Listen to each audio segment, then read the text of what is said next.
God does not elevate the haughty or honor the arrogant.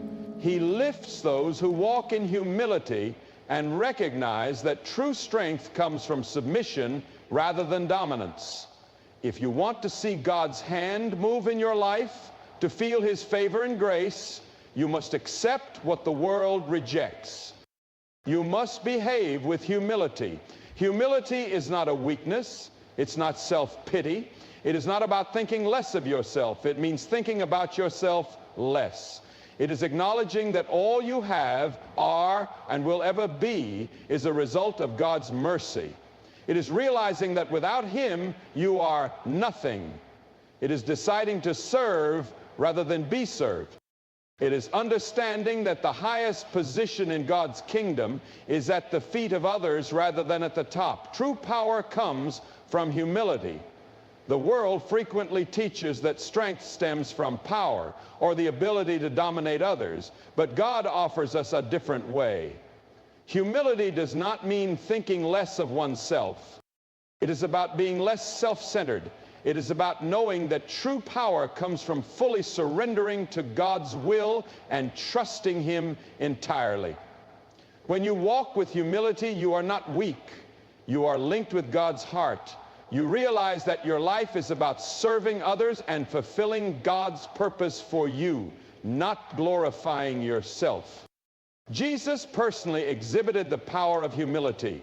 He possessed all authority in heaven and on earth, but He came not to be served, but to serve.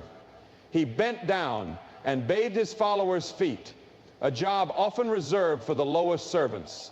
He humbled Himself not because He was weak, but because He demonstrated what true strength looks like. Strength is found in lowering oneself, choosing to love and forgive, in choosing to prioritize others above yourself. The world may not comprehend it, but humility is the most powerful tool you can have in God's kingdom.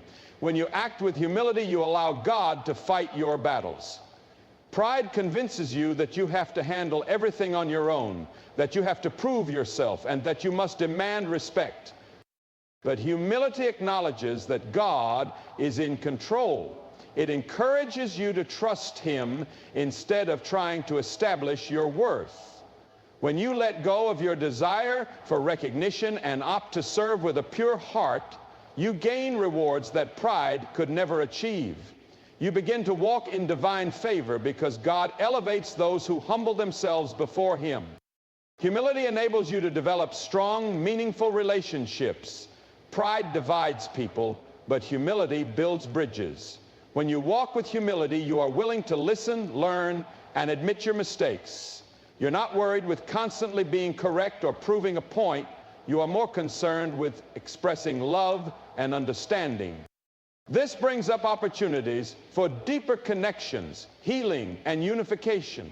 It enables you to reflect God's love on those around you because humility makes you approachable, teachable, and caring.